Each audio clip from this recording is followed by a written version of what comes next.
Hey everyone! Welcome to another episode of The Other Side of the Struggle.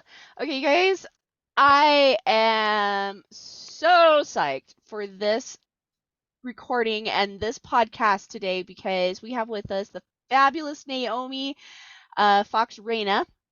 She is a good friend of mine, and we've been chatting back and forth a little bit, and she is a light field human design teacher. She's been doing this since 2016, and to be honest, you guys, I'm learning about this, but the more I learn about it, the more it just like totally lights me up, and like I get all tingly from my toes to the top of my head because I love what this teaches us about how intentional God is and like how intentional he is about putting us on the planet and how that figures into our ability to heal from trauma and to heal from the things that happen in this world.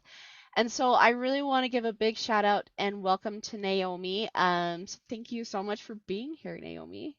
Absolutely. I'm so excited to be here. Thank you. Okay, so Naomi, I've got some questions. Like a little bit about my audience. These are people who, like I've got men and women coming to this podcast now, and they have been betrayed. They have seen a lot of trauma in their life at the hands of their relationships. Mhm. And there's a big struggle out there, and like I completely understand this. This is something that I've gone through myself, healed it, and to this day, there's actually still pieces of me that's still pulling it in and healing, and I'm finding more and more stuff, to heal and to create some amazing things from it. So, what would you say to these people? Like, one of the biggest things that I have realized is learning how to accept where you are at right now. Because one of the things we want to do is we want to be where we want to be, right? But that doesn't happen unless if we first and foremost accept where we're at right now. So, 100% agree. yeah. So tell me a little bit about that. Like, what would you say to someone who is just like, oh my gosh, I like want to be here, blah, blah, blah, blah, blah. But you're like, hey, let's reel it in. Let's figure out what's really going on and learn to love this space right now. How would you explain that to someone? How would you tell them to learn to love this? Yeah, it's tricky. And I myself have been through betrayal trauma. I had a spouse who had multiple affairs, and I had my very best friend of 5 years started a hate blog against me and was directly involved in a federal lawsuit against me that hit on my 30th birthday. And then she continued this hate blog for 2 years and betrayed in the most horrific fashion. So, like, Oh I dear. understand betrayal like from multiple points. Um, and I have done the very arduous work of healing that, both generationally as well as personally, and cleaning up that energy so that I no longer am in a state where I don't fear that that will happen again. When for a long time, of course, that was a huge fear. So, for me, my journey largely has been about telling myself the truth. And Yes. if I could tell the world one thing and they could actually hear it to their hearts, it's actually not about astrology and human design as much as like I deeply love those topics. It would be about that it is safe to tell the truth to yourself. Because for me, for a very long time, I was not telling myself the truth because I didn't think that it was safe. I had been cut off from my own truth for whatever reason. I have my logical explanations, but I also think that this world does a fantastic job of severing us from telling ourselves the truth. There are Yes. some people that they just come to this planet and they just tell themselves the truth all the time. And I think that's beautiful, but I think that that's the exception, not the rule. I would And agree. even now, like, so in like, gave you a quick overview of some of the most horrific things I've ever been through. And in the now, I'm 42 years old. I have 3 children. My oldest is 18. My youngest is 11. I am married to the most amazing man on the planet for me. I couldn't even fathom a better relationship. He is supportive and kind and funny and just dynamic and powerful and very equally yoked with me.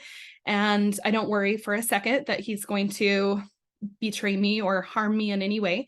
And so doing all of that work, I still have to regularly check in with myself and give myself a second where it's like I get the ego to like take the hands off the wheel and be like, no, but seriously, like how are you doing? Like where Yeah. I let myself still be super honest with myself, because I still have a propensity to lie to myself. It's not something that Yeah. I think we just heal and we're like, okay, done.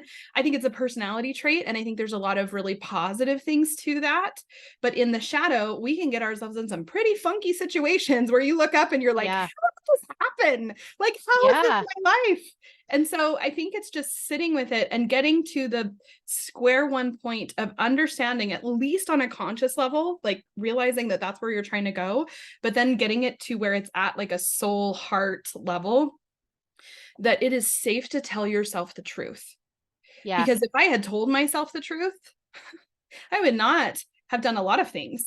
I was like, well, I don't really want this, but I'm going to do it. And I believe that is what had put me in a place of being so incongruent with myself that betrayal could just march in and have Mm, its way, because I believe that that was a very loving universe, and the people who betrayed me were doing so out of love on some level to help me see how out of alignment that I yes. was, because I needed to be in alignment. So now I thank them for their Yes. part. Same here. Obviously there's boundaries. They don't get to be in my life. They're not trustworthy. They're dangerous, yada yada.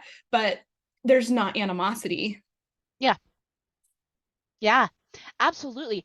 Absolutely. And I completely agree with you. And one of the things that, as you're talking, one of the things that came up as I was thinking about my own healing journey and, accepting the truth, like the absolute to the core truth, um, is this idea that one of the things that really was showing up for me, telling me I was out of alignment, was this idea that I had to control everything, like my environment, my relationships. I had to control my husband and his pornography. I had to do this, I had to do that.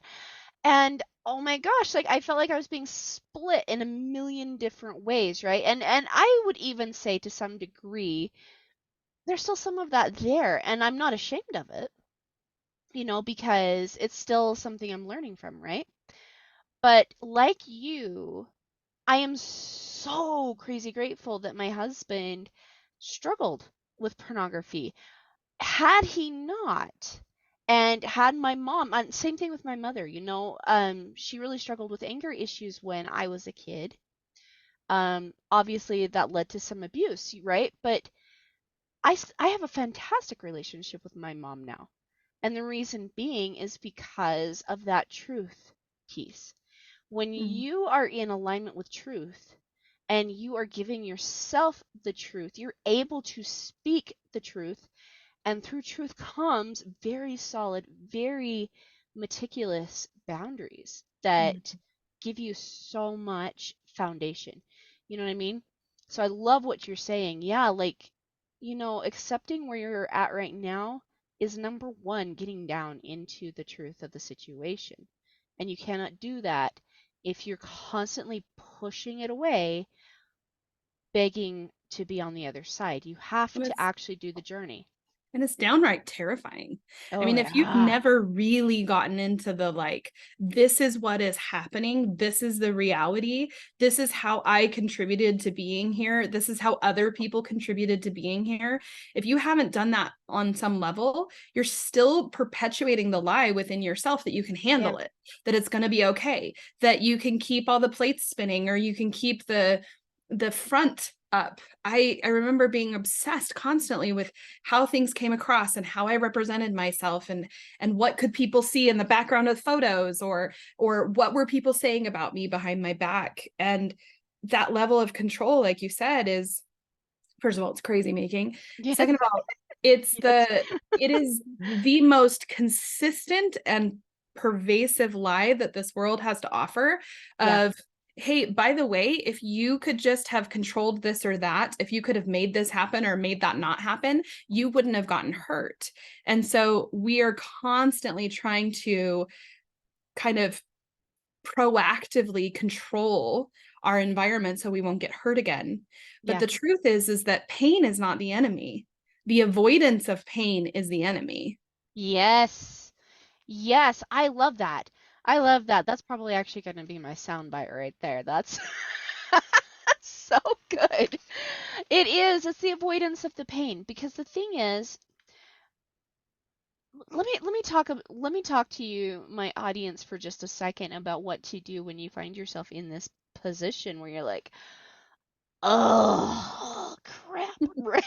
Because I still find myself in that moment. Like just a couple of days ago, I was out on a walk, and it was a good thing because I was ready to kill my husband. I was like, you stinker, right? Actually, I was thinking some much more colorful things than that, but we'll just keep it to you stinker, right? And as I was out on my walk, it's such a natural propensity for me now to go and think to myself, okay, how did I perpetuate this situation? What were my actions in the situation? What did I do? What was I thinking?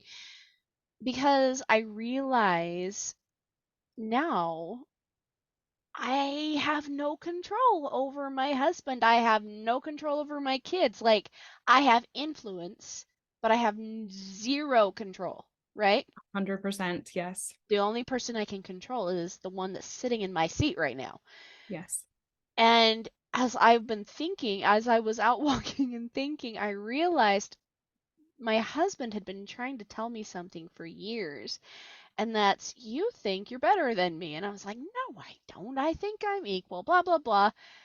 And as I caught myself in the situation, I was like, oh my gosh, I actually do think that. And I marched myself back home and immediately apologized. And I was like, I am so sorry. Yeah. Like, wow, that is something I need to change, right? And since changing that and shifting that and being more aware of that, it's created more harmony between me and my husband. And this is the thing, like, it didn't feel good for me to say, oh man, dang it, there's that pride again, right? But here's the deal, forgive yourself immediately because you're human, you make mistakes. There was something I was completely unconscious of until I wasn't, right? Yeah. Immediately forgive yourself because you're going to make mistakes. You're going to learn some things. And as you learn, if you don't want to stay stuck in that feeling of oh crap, right? Forgive yourself immediately for it, take ownership on it and do the right thing, which is either apologize or as as you're aware of it, just change it. You know what I Yeah. mean? Absolutely. And like you did, staying in curiosity Mm, is vital. Curiosity is the opposite of judgment. You cannot hold curiosity and judgment simultaneously. It's impossible. And I believe curiosity is one of the highest vibrational places that we can possibly ever be in this yes. life, where we're like, oh, that's so interesting. Like, where you can think back and you're like, that's so fascinating. I was totally screaming at my children. I wonder why I did that instead of, oh, I'm so bad or I'm so terrible. I'm an awful mom or an awful dad or whatever. Hmm. Like that doesn't, that's not helpful. You can get stuck there. It's Yeah. literally damning yourself. You are stopping your Mm. progress when Yes. you get caught up in the guilt and the shame. And I say both Yes. guilt and shame, not just shame, but guilt and shame can stop your progress. But if you get curious and you can actually keep going until you get to the truth, it will speak to you in a way that can actually be useful because Yes. like so you and I are both not only Sagittariuses, but we actually have the same birthday, which is Yes. supremely awesome. I love it. Yes. Fun fact, C.S. Lewis is also same birthday as us, so Oh that's my gosh. pretty. Mm-hmm. Okay. I'm going. Okay, I'm totally in rapture now. So keep Right. going here. And so Sagittarius is the truth seeker. Interesting. Sagittarius says, give me truth or give me death. And sometimes it takes us a while to get through life until we realize that without truth, I want nothing. Because Hmm. you have people are like, oh, well, I'm truthful, but it hurts people's feelings. It's like, that's not truth. No. Truth always accompanies light and love and compassion. Yes. If it does not have those other components, it is something else.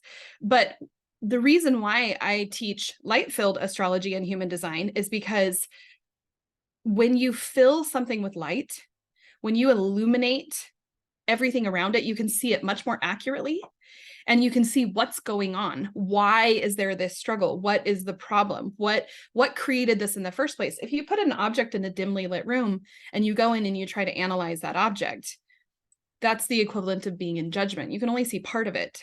Yeah. But if you illuminate the situation, which I believe comes from God and comes from that higher vibration place of curiosity, you dismiss shame and judgment and ego and all of that. And you say, thank you so much. I know you're trying to help. I need you to step out while I look at this so I can actually see it accurately, because without accuracy, I can't get anywhere. And just allow yourself to let the truth wash over you. And then you have power, because we are Yes. meant to have power within us. When we're like, oh, I'm such a bad parent, or I'm a terrible spouse, I created this, or they are a terrible spouse, because there's no power in that. No. The power is being thrown and spurted out everywhere else. Hmm. It's not staying inside of you. And so it is about retaining power, because one of the most powerless states to be in is betrayal. Yes. And you're absolutely right. And here's the deal. Like, I love my clients. I love the people listening to this, and this might sting a little bit listening to this, but the truth of the matter is if you're stuck in betrayal, it is actually type of self-betrayal when you're there. And it's not something I realized either. So again, like zero judgment when I say that, okay? Like this is totally coming from love, but as I look back, the thoughts that were going on in my head were a complete self-betrayal because I had to ask I asked myself, would I say these things to someone I admired, someone I adored, someone I wanted to spend time with, and would I say these things to my best friend? And I got a no, no, no, no on all fronts. No wonder I felt so betrayed. But yet I was sitting here blaming myself, Yeah, blaming my husband, blaming my mom, blaming my children, blame, blame, blame, blame, blame. And that's the antithesis of ownership. When you actually get out there and just own your life, now all of a sudden you can do that thing called being curious. We are absolutely meant to be curious in this life. That is what it means to be a child and being childlike. mm-hmm. You think Absolutely. about, you think about, you know, I've got 6 kids, all this like ranging from the ages of almost 16 to 2 years old now. And they're all curious in some way, and I love it.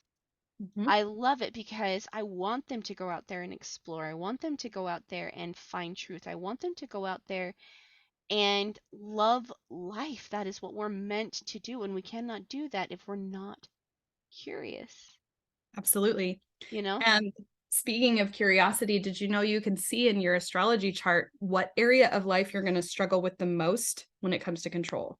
Ooh, okay. All right. Have at me. I want to see this. Like I gave just to my listeners, I gave Naomi my astrology information before this call. So I am curious, like what what does that say? Mhm. Go So, ahead. like, we're Sagittarius. Most people who've never ever done anything with astrology have no idea that there's so much more to it than that. Like, that's just where the Yes. sun was the moment that both you and I are born, but we're 3 years apart. So, Mhm. pretty much the rest of our chart is very different. And that means, like, your moon is in Libra and my moon is in Virgo. So, the minute that you were born, the moon was channeling the energy of Libra, balance, beauty, needing to have time to make your decisions of an emotional nature. Mine in Virgo is precision, accuracy. I analyze my emotions, all of that. So you have Mercury, Venus, all of it. You look at Saturn. Saturn is the governor of karma, timing, results, productivity, accolades. It is the great teacher in the way of, like, you will learn this lesson. You will cross every T, you will dot every I, you will do it in order, or you will start over. Every single one of us has an area of our chart where we have this mastery that we agreed to on a soul level before we came. This is not about being powerless, like we were talking about. This is, I believe, we chose to be born on the planet at the minute and location that we were. And that's that the moment you arrive is you take the snapshot of what was happening in the heavens, and that is your natal chart. So, my dear Erin, um, I your can't. Saturn is in Scorpio, and Scorpio is all about the forbidden, the secrets, betrayal. It's about Oh, what is unseen. It's about suspicion, and it's about power. Scorpio is the most powerful sign. And yours is in the first house. So it all has to do with yourself, because the first house has to do with me, a self. number one. Yeah. Like the second house has to do with money. The third house has to do with siblings and short trips. Fourth house is home and like early life. Fifth house is children and creativity and creation and sensuality. Sixth house is work. Like it goes on, right? Mm-hmm. So like your Saturn is you're here to learn lessons of self-discipline, of the self, of the body, of the appearance of and also of your perception of yourself. You know what? I can totally see that. I Yeah. can completely see that because, yeah, I do. I think a lot about like, okay, what can I do? What can Mhm. I do? What can I Yeah. do? What can I do? It's That's it's something a that's more constantly, self-focused, and it's yeah. not bad. I mean, your sun sign is in your second house, so you have a lot of energy. You have a lot of energy in your second house, the house of money and stuff and things and all of that. Mm-hmm. But your self-discipline, the area where you will be hardest on yourself. My Saturn is in my 10th house, which is the house of career and reputation. And I got sued in federal court for trademark infringement, Oh, tortious interference, and unfair competition at my Saturn return. Like, as it was happening, that's what went down. And it's just, you can't make this stuff up. Like, my reputation was destroyed, and Saturn is in my house of reputation. And so I've had my greatest and deepest lessons in around that. that's Mm-hmm. really interesting because you know what? You're right. You're right. Some of my greatest lessons are in like my image and stuff. Like I'm very, very uh Image conscious. image conscious, but in a good way, I would say. But it wasn't always that way. Is there It a good wasn't way or always a that. bad way? I mean, who's keeping score? Who's got the measuring stick Well, anyway? yeah, and I see what you mean, but I'm saying like in a way of like so weight is like a struggle. I don't know a better way to say It's that of common my with Saturn in the first yeah, house to have that, yeah. because you're here to, because it is about appearance. Mhm. Like somebody with Jupiter in the first house is probably very curvaceous because Jupiter just expands everything. But like Saturn in the first house, usually there will be a lot of focus on it. And sometimes that can mean a weight struggle, or it's Mhm. somebody who's very into fitness or very into like, that self Interesting. Well, awareness. and I will say this, like it used to be a really big struggle, for me. Mm-hmm. But as you're saying, I mean, we're here to learn, we're here to grow, we're here to and I think this is actually really fascinating because you think about how intentional God is. Well, Mm-hmm. this is like the level of intention. Like, Oh, you to know, the you minute, to the to second, to the the minute. yes, And he know absolutely. like and what a better way to say, guess what? God knows you than to say, hmm, let's put you in the first house in Saturn because this is Yes. something you're going to struggle with or something that you already are struggling with. Mm-hmm. And but you know what? As the more I've turned to God and considered like this highest form of love, because that is Mm-hmm. my highest form of love, right? He's taught me who I am. He's For taught me sure. to appreciate my body in such a fantastic way. Like my body's my best friend. It's got my back. Mm-hmm. You know what I mean? But these are not things I used to think. Mm-hmm. but now, I'm still like uncovering layers of this and learning Yeah. about faith and learning about trust and learning about how to support my body and how to love my body even more, to love the spirit that is housed in this body and so many things. So like this is really interesting to hear this pegged so well. Mhm. So, yeah, we People have got no idea how much information they're giving me about themselves when they tell me the minute they're born and the yeah. city, like the day. I know things about you that you haven't even been able to put into words just by looking at your chart for a little bit. Yes, you probably do. I will Hmm. go with that. And see, for me, I know things about people through intention, like not intention, but Yes. intuition. Like Yeah, I'm absolutely. highly intuitive, you Right. know? So, we're talking about understanding who you are and your potential of creation, and I love this because one of the greatest things that like this is why I think I'm probably like geeking out over this right now is because I loved figuring out my mission and my purpose from this. Now, granted, you don't necessarily have to have all this struggle to detect your mission and your purpose. There's so many good things that will also help you detect it, like your talents, your creativity. There's so many things that are there. But had I not, and I can say this with honest clarity, had I not experienced the things I experienced, I would not have known to go this direction.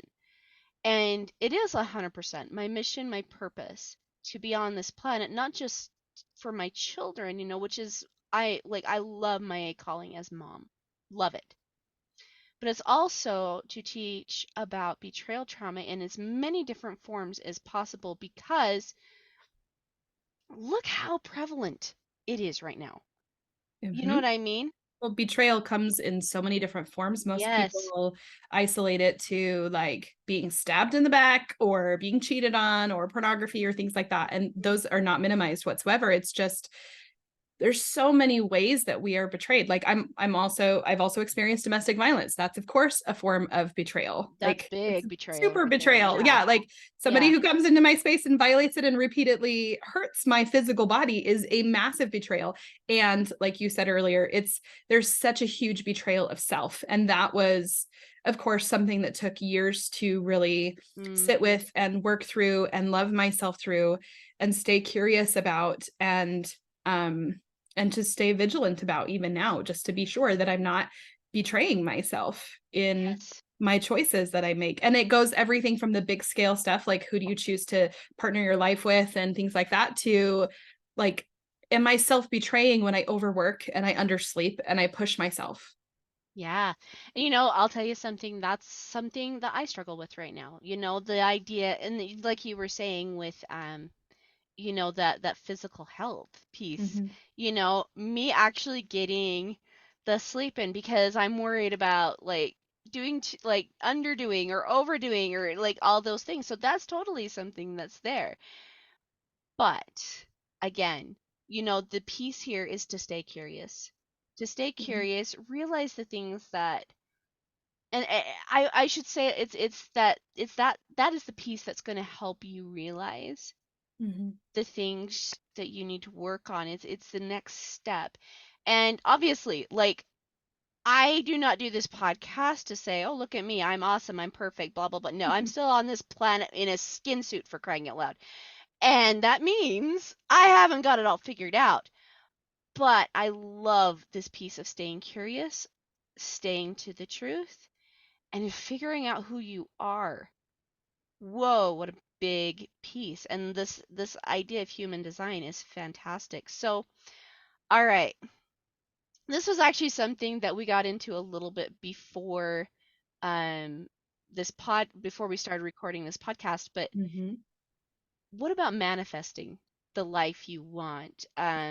Yes. That's such a big piece of Buzzword. Yep. human. Yeah, that's Mm-hmm. such a big piece of human design. And like Seidel Schultz, I know you know Seidel, Yes. Yes. She's right? one of my certified light field astrologers. Yes. She was Mm-hmm. talking about this stuff, when I had her on and I was like, aha. Yes. Okay, A I can hundred see this. percent. Yes. Mm-hmm. Yes. but it's so fun because there's so many different tools of manifestation. You know, I talk about this in my, in my coaching and my podcast, and that is your mind, your voice, your energy, your ability to do, your hands. Like there's so many different pieces of creation Mhm. that are attached to us that have absolutely no holds barred Yeah. on them. And so Yeah. I would love to hear, especially like for me personally, like I like to manifest stuff. Um, how do we manifest the life we want from a life, for a lack of a better word, that feels like it just crumbled to ashes? And this is something I know for a fact you understand. Yes, I do very much repeatedly. Um, so probably the shortest answer just in general of how we manifest the life that we want is that we literally just become in sync with the vibration of what it is that we desire, and it can't not come to us. It is a universal law. Now, with human design, the map that it gives us is so easy and clear cut. And I personally have a little bit of a soapbox with this, that like nobody should be teaching or speaking about how to manifest without understanding these basic pieces, because somebody may have figured it out for themselves, but they can be either unhelpful or even harmful to someone else trying to say, well, this is what worked for me because they spent 10, 15 years trying to unlock that combination lock. And I think we get so hubris when we think like, I figured this out for myself, therefore I have the secret for everybody. And that's Yeah. what I love the most about astrology and human design is I can clearly see some things are either or, and some things have a whole spectrum of possibilities. In human design, there is a manifestation center. There's 9 centers in the body graph, and each of the centers, it governs a whole world of energy. Like the head center is about inspiration, the ajna is about thinking, the throat center is the manifestation center. The throat is where we bring about what it is that we desire in this life. It's how we call it in to us. And in human design, you can have a center that's either defined or undefined. If it's defined, you have consistent access to the energy that that center governs. If it's undefined, you have inconsistent access to the energy that that center governs. So you and I both have undefined throat centers. So our Oh, manifestation center is undefined, which means it is inconsistent. um, what dang this it. means, No. well, and it's perfect. It's divine. It's supposed to be that Yes. way. Right, right. And it's not like it's a detriment, and it's not like having it defined is like, woohoo, you drew the lucky stick, Yeah. no, it's all perfectly ordered. So this is where we get curious. It's like, well, how could having inconsistent access to my manifestation energy be a good thing, right? And it's because having an undefined throat means we need other people. I can't do jack squat by myself. I hate that that's true. Okay, I don't hate it anymore. I hated it when I realized it. But especially because I am what's called a projector on it. I have an undefined sacral and an undefined throat, among others. And so I really can't do anything in and of myself. You are a generator, and you're an emotional generator, and you have an undefined throat. So you need other people in your space. So podcasting is perfect. Having a partner, having, all of that. It could be any one of your kids could help you with that. Just connecting physically with other people's auras, being in their space within 6 feet or so of another person will allow their aura to connect with yours and give you the physical ability to do more. Also, having an undefined throat, funny enough, Seidel Schultz also has an undefined throat, allows you to speak all languages because you don't have a fixed way that you speak. Like Oprah Winfrey is one of the most commonly referenced people that has an undefined throat. She is one of the most heard women in the entire world. So clearly, you don't need to have a defined throat to get things done in the world. But if you notice, her whole, like, the bulk of what has made her is she brings other people onto her stage. She works with them, they talk, she shines a massive light on them and shows, this is why this person is amazing, and I think you should go check this out. She can make their whole career just in one hour sit down, and she is able to speak on behalf of many different people, which is what an undefined throat gives you the ability to do. Now, it's not the only place in human design that we find manifestation. There's also 4 arrows at the top, and they point different directions, left or right. It's not, it's just either or on those. And there's 4 arrows, and each of them represents a complete world of information. Well, the bottom right arrow, it's that's the manifestation arrow. That has to do with how you call things into your space. So you could have an undefined throat and you still have your arrow. So if your arrow points left, it's more of a masculine flow. And if it points right, it's more of a feminine flow. If your manifestation arrow points left, you are a specific manifester. And if it points right, you're a non-specific manifester. So what that actually means in English is that if it is left, you need to be very, very detailed and specific about what you want. If it points right, you need to connect to the feeling or have a general idea, but you don't need to know the precision.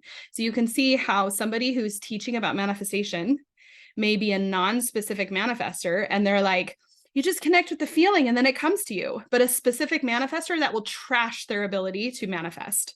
They will not be able to do it. If somebody is trying to pull them out of their specific manifesting, I'm a specific manifester and so are you. And so like I recently wanted a vehicle. I had a lot of emotional stuff to overcome because this was going to be like my first like dream vehicle that I bought because I could have whatever I wanted. And so I love autotrader.com as a specific manifester because you can get in and literally like dial that in like to the nth degree, right? Like, and I knew I wanted, I felt like it was supposed to be white. I knew I wanted a light colored interior. I knew I wanted a sunroof. I knew what rim size I wanted. I knew what drivetrain I wanted. I knew what miles that I was willing to go up to, but not above. I knew the price, I knew the make. I was pretty clear on the model, but I still kind of left that a little bit open. But you can like dial it in. So you get like 4 results for all of 2,000 miles radius. Mm-hmm. And you're like, cool, that's great. Where somebody who's a non-specific manifester might do well to go down to a car lot. And it could even be one that doesn't have a specific make of car. And they just walk around and they test drive cars until they find the feeling that they know that they're going to feel when they drive that car. Now, I ended up getting a Mercedes SUV that ended up being a hybrid, which was really fun with like the panoramic sunroof and all the things. It is the most gorgeous, amazing car of all time to drive. And I'm madly in love with it. And it only had 24,000 miles when I brought it home. Oh, that's nice. Yes, yes. I named her Pallas, like after the asteroid Pallas, Pallas Athena. And like, I got emotional about it because I'm an emotional authority like you are also. Mm-hmm. So we can still get emotional, but I also got very specific. And the more specific I got, the more it called it in. And you'll see manifesting teachers that say, get really specific about what you want. And if you're a non-specific manifester, that will never work for you. Mm-hmm. And so we have to recognize not all of us are the same. And like, yes, we know this, but it's like human design and astrology literally gives us the map of like, cool, you are this and I am that. And that makes sense why that works for you. And that makes sense why this works for me. And it's just, would you like a permission slip to be who you are? Because here it is. Right. You know, and that's really interesting because I think about a couple of things for me, like, when my first little dog died, and she was so cute. We named her Jules. Well, actually, she was named Jules. We got her from another family, and I just loved that dog. Yeah. Super obedient, super sweet. And literally, I'm not even joking when I tell you that she died because her heart was too big. Literally, that's why. That's so sweet. Yeah, so sweet. She was such a sweet little girl. So I got her, and when she passed away, I was like, I would like another dog. You know? Something else fun and furry to love. I didn't get specific, but I totally manifested a dog, but she was a nut.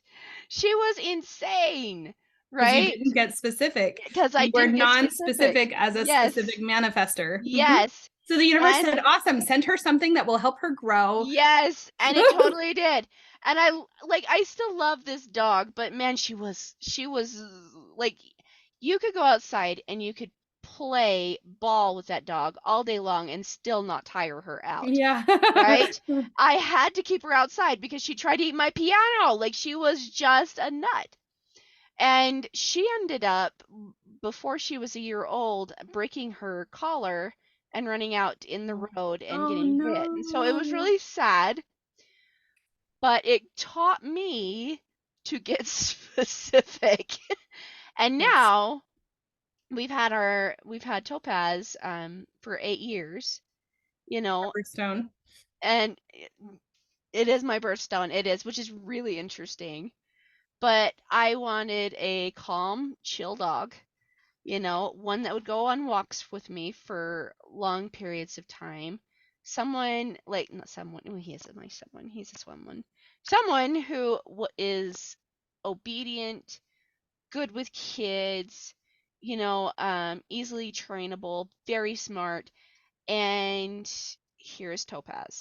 Mm-hmm. And he's literally my dream dog. And Yeah. I even said it would be awesome if I didn't have to pay anything for him, that if I had something I could trade, I would Mm-hmm. do that. And that's exactly what I Mm-hmm. manifested. And it was like, It's so easy for the universe to serve a specific manifester when you get specific.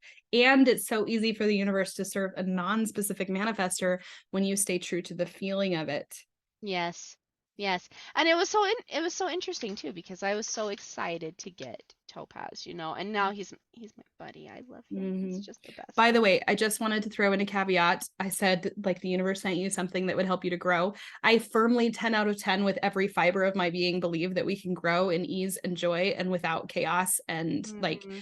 we don't have to manifest or create or allow chaos to be able to grow. I used to I believe agree. that. And now I grow effortlessly. I still get to improve. I still get to refine myself. I get the space and emotional freedom to stay curious, which gives me the greatest growth, more than the chaos and the just instability. I had so much instability in my life. And Yeah. now my life is beautifully stable. Yes. And you know what? I'm still finding a lot of that stability. But like you, I completely agree with you.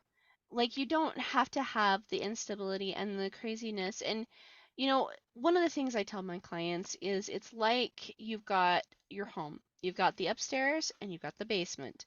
Your upstairs is nice and clean and ordered. It is the colors you want. It's got the candles and the kitchen just right. Like you've got it exactly the way you want it. But there's Pottery Barn something. catalog. Yes, yes, but there's something coming up from the basement. There's a stink there. And that's kind of where I'm at sometimes because I still have to go down to my basement and clean it out. And if you think about like the difference, not only just in the astrology and the human design, which I'm getting very interested in, to be honest with you, but also in your conscious and your subconscious mind. Your subconscious drives so much of what you do that if you don't get down and think about what's going on and like where your results are at and why they are that way, Mm-hmm. I completely do not believe that your results are the way, like if you're getting negative results, they're not that because Yes, of your human 100%. design, You right? have to, well, and funny you say, because in human design, if you look at a body graph, there's a row of black and there's a row of red, and there's all these black and red lines in it. The black is your conscious self, and the red is your unconscious self. So, like, Interesting. consciously, so because we both are gate 9, because we're both the same birthday, we are consciously the gate of focus is what it's called. And so we are here to focus, to really like get into it, even to the details. Unconsciously, you and I both are the gate of aloneness, or I like the gate of restoration is also what it's called. And so unconsciously we have a drive to be alone, to Yeah, I can be see that. to retreat and restore. And so there's this whole unconscious thing that we usually don't become aware of until we're about 40 to 45. And that's when we can kind of start to harness it a lot more consistently. But this has been really enlightening for me to lean into, that I need way more alone time than I ever thought. Because if you had known me as a child or a teenager or even in my 20s, largely through my 30s, I looked like the most social creature on the planet. It turns out that wasn't necessarily aligned. and it filled Yes. some needs in a way that was not the most effective way to fill those needs, but it filled some needs. But a lot of that was being driven by, I need to be approved of. I need people to tell me that I'm XYZ. I need to know that I am worthy of people's affection, adoration, blah, blah, blah, blah, blah. Mm-hmm. Now I give that to myself. I get it from my great and powerful God. And I have Yeah. really high quality connections in my life. And so that creates that stability. But yes, in human design, there is literally like 13 different placements that tell you all about the flow of your unconscious self. That is so cool. That really is. And like I love hearing about this and learning about this because there's so much detail to every single person. And I love taking on clients and working with them and getting into my intuition and helping them find like manifest time, manifest money, manifest relationships and manifest all this good stuff coming from a place of I feel so betrayed. Like what a beautiful story, you know, to help people come through and then, to add in this human design element to it. It feels so okay, betrayal trauma I've heard and I've felt this way before. I've heard this from clients that it feels so personal, right? But what a better way to let something feel so personal to you than the absolute beautiful, fabulous goddess, God that you truly are. Mhm. And, you know, I love hearing this because it's so intentional to that message For that sure. that is what is personal Yeah, in this absolutely. world. Yeah, it's people say that they wish that they had the map, or they're trying to be who they think that they should be. Like, I just want to figure out who I am. So many people I work with have that. Hmm. It turns out most of those people have an undefined identity center, which means you are literally never going to know who you are in this life, and you're not supposed to. And you're supposed to be different based on who you're around. Your identity center is defined. And so, on some level, your whole life, you haven't ever wondered who you are. You know who you are. I have an undefined identity center. I change constantly. I change based on who I'm around, and I'm supposed to. I am the chameleon. So is my sweet husband. And when you put our designs together, we don't define each other's identity center, which I just think is so poetic that like neither of us tells the other person who to be. And you bring in a third person in the conversation, and both of us are liable to be completely different people based on that third energy that gets brought into the conversation. And I love knowing this. Like on an intuitive level, I know these things, but I love being like, look, there it is. Like it's right there. I can feel There it it, but is. now I have language Now and I I know have what's the going proof. on. Yeah. Yes, I Mhm. love this. Oh my gosh, such a fun, what a fun topic. Oh, Really, seriously. endless levels of conversation. And I have yet to run somebody's chart that I don't blow their mind or create some kind of life-changing awareness, just because it is that potent. Yeah, it is. I can sense that. I can totally sense that. It was very interesting talking to Seidel as well. And for those of you that are listening to this podcast, she's go back through the Mm-hmm. podcast notes. You'll see not the podcast cast notes, but the podcast episodes. You'll see Mm-hmm. Seidel in there as well. So Naomi, thank you so much for being here. What a fun and fantastic podcast. Like, ooh, I'm just like getting all these fun little light-filled energy balls, hitting me right now. Perfect. Where do people find you? So I am on Facebook. I have a really robust Facebook group called Light Filled Astrology and Human Design. That's definitely it. I have a free mini course. If you go to illuxology.com, that's ILLUXOLOGY.com, you can get my free mini course on Light Filled Astrology and Human Design. I have a 3-hour video course on astrology. I have a 5-hour video course on light filled human design. And I also certify and train light filled astrologers so that they can be certified light filled astrologers and go out, because I firmly believe that the world needs more light filled astrologers. I would agree. What a beautiful thing. Thank you so much, Naomi, for being here. For those of you that would like to learn more about who you are in this astrology, check out Naomi because she's got some good stuff for you. All right. Thanks, everyone. I will see you guys next week for a fantastic episode. And we are going to be talking about, as I open this up.